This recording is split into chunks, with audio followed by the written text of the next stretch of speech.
आपण पाहत आहात कराड टुडे न्यूज। पुणे बेंगलोर राष्ट्रीय महामार्गावर नांदलापूर येथील पुलाखालील बोगदा व रस्त्याची रुंदी वाढवण्याचे काम सुरू करण्यात आले आहे। या कामामुळे नांदलापूर गावातील नागरिकांना काही दिवस या कामाचा त्रास सहन करावा लागणार आहे।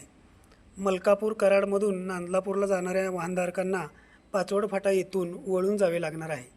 याशिवाय नांदलापुरातून कराड मलकापूर येथे जाण्यासाठी वाहनधारकांनी जखीनवाडी कोयना वसाहत मार्गे जावे लागणार आहे। दरम्यान नांदलापूर येथे बोगद्याचे व बोगद्याच्या वरील रस्त्याचे रुंदीकरण करण्याचे काम आज शनिवारी सुरू करण्यात आले आहे। काम सुरू असताना नागरिकांनी या बोगद्यातून ये जा करू नये असे आवाहन ठेकेदार कंपनीकडून करण्यात आले आहे।